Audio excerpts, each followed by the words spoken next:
don't think it's a question that they can't provide for their family. They may not make as much money as the women do, but again, a lot of it has to do with choices and stuff like that. What's stopping them from going back to school and improving their education and bettering themselves, put themselves in a position to get a better job and a better salary and and a better living for themselves. You know why it's stopping them? Because a man can always find some hoochie and some coochie for some low life broad. They ain't got to go back to school to get the honey. You know what I'm saying? That goes back what I said earlier. It's really the women's. It's the onus on the women to shape up these men. Unfortunately, I have to agree with you. I would love to say, oh, that's wrong. Only men can do that and turn out good other men and blah blah blah blah blah blah blah. But I don't really believe that at this point. No, the women have to do it. At this point in our development, in this society, we need the women to basically, set a new standard on what kind of men they're going to deal with and so forth and so on. Because otherwise, at this point in time, it hurts me to say this, but at this point in time, if a guy has money, it doesn't matter what else he does. He could be a child molester. Yes. He could be pimp, hustler, a pimp. Gangbang, drug dealer, any of that kind of stuff. As long as he has X amount of money, for some women, that's all that's required. And that's for also our mothers and grandmothers. If their sons or grandsons, sons are pimps, hustlers, as long as they're bringing in some money, the mothers and grandmothers put up with it. How many mothers knowing good and well that their son is selling dope, but don't say nothing because he helped paying the bills? That's right. And sometimes he can actually bring home more money than she can. And she got a legitimate job. And what I'm saying is that the women have to set the tone for the succeeding generations. If we want our daughters and our granddaughters to have good men to marry and date and good suitors, we have to start now. We can't wait. If you want good men 2020, 2030, you start now. Right, it's absolutely. Waiting to Exhale was almost 20 years ago. That movie, Waiting to Exhale, something like that. We still haven't said we're going to draw the line and we're going to produce some men of substance. Right. I agree. And until we get to the point where we start doing that, we're going to be in a really, really bad shape.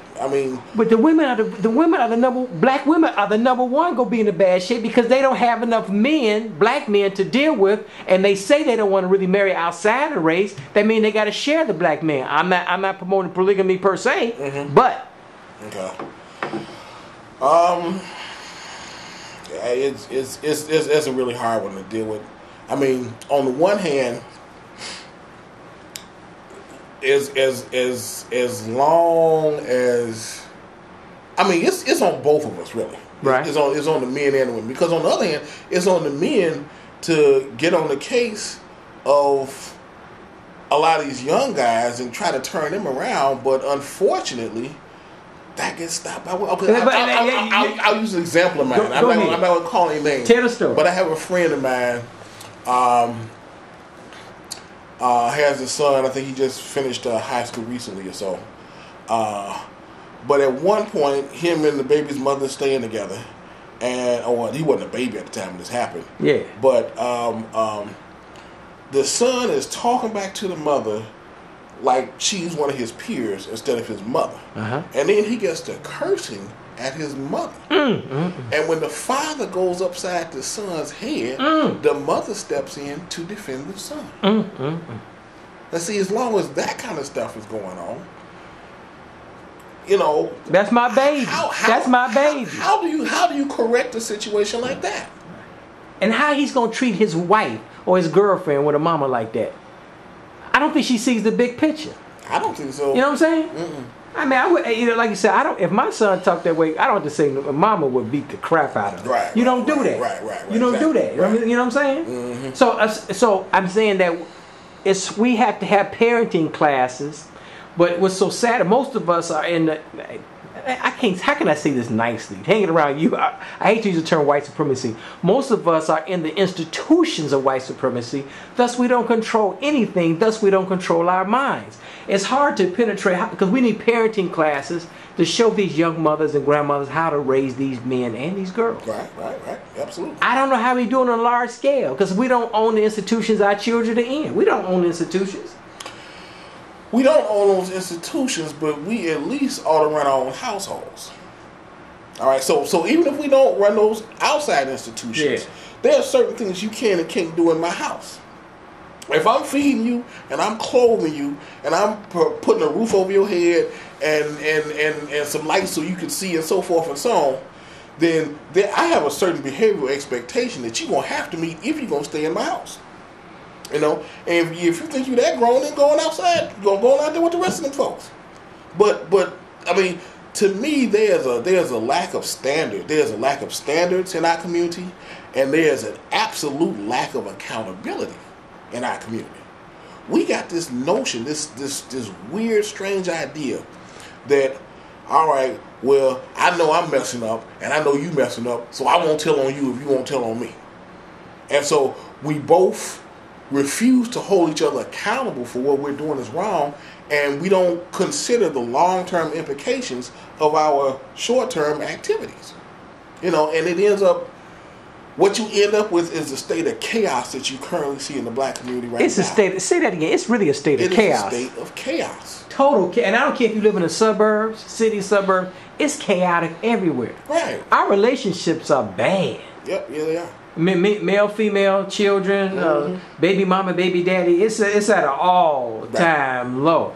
Let's digress and talk about picking a college. Okay. But before you pick a college for your son and daughter, since you are the admissions director, a collegiate admissions director, I think most of these, and I'm talking about the underclass, I'm talking about the abandoned class, I'm talking about the working class, the underclass. I think these women, we little girls had these babies at 15 and 20. They're not thinking about what college their children are going to attend. No, not at all. They're not thinking about college at all. I don't think at that point they are. But they should. Yeah, they at least have some ideal, because what I'm saying though is that if you want to go to an NIU or a Harvard and Yale, it really is predicated on what preschool, grammar school, you know what I'm saying? Not only that, but it also has to do with how your expectation level. Okay, in other words, by the time I was in first grade, I was already going to college. Right. Because in my house, you went to grammar school, then you went to high school, and then you went to college. Right. College is what you did after high school. Right. It wasn't the Army. It wasn't, I'm going to drive for UPS. Right. It wasn't, I'm going to go and get me a job at Jules or a neighborhood. I'm going to go hustle. I'm going to go hustle. Right. It wasn't none of that. After high school, you went to college. That was just the next expected thing for you to do. So, and so there was never a question That's right. in my mind that I was going to college. The only question there ever was which college I was going to go to. But going to college was never given to me as an option. It was a requirement. And that goes back to the anti-intellectualism of many of our neighborhoods and our homes.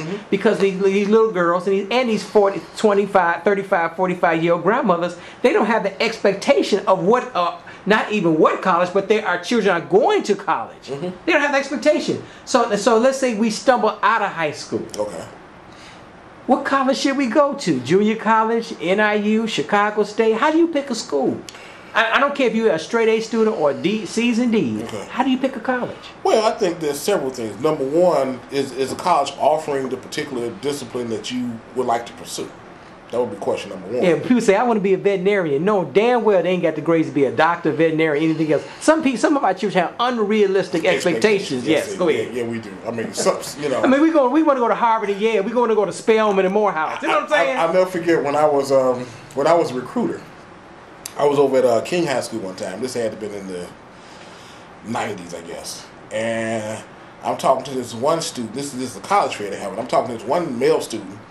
And he wants to know what kind of scholarships I can get him.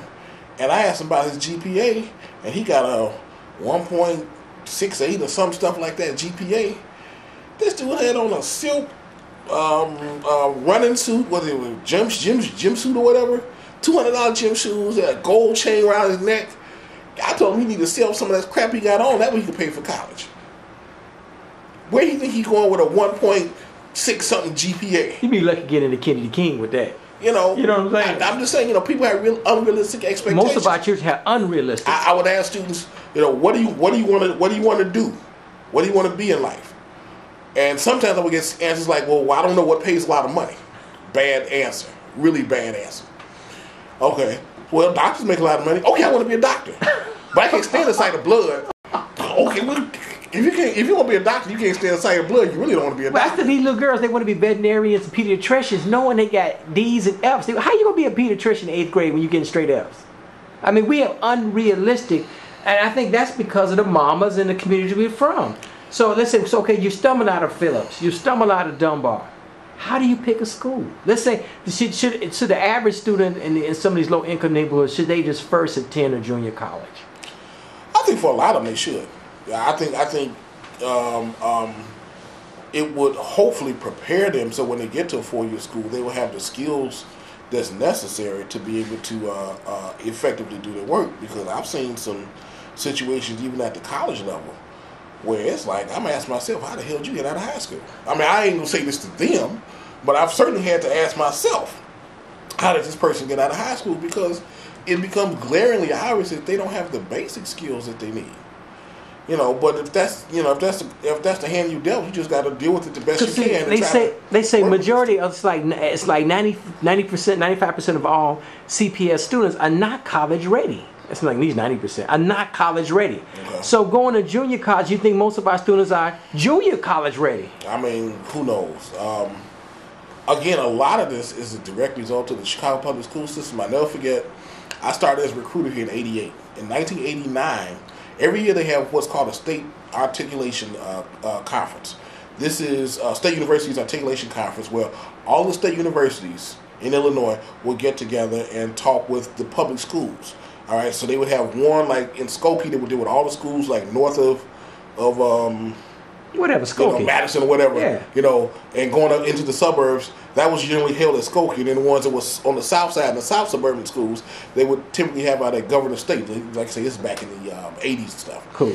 And I remember in 1989 that the state universities told the public school system that in 1993 they were going to raise the admissions criteria for acceptance into the state universities. And they told them this in 1989. This was going to take place until 1993 to give them 4 years, right, to get it together, to revamp their curriculum, so that they could be prepared as students. Right. Well, 4 years later, by 1993, the Chicago public school system had not changed one iota of their requirements to graduate from high school. So that by 1993, a student could have done everything that was required to meet the graduation criteria to complete Chicago public high school, but not meet the basic criteria to be admitted into any of the state universities. Well, you can be some of the top student at the average public school, not the selective enrollment. The average public school, you can get A's and B's, and you still ain't right. You're not college ready. And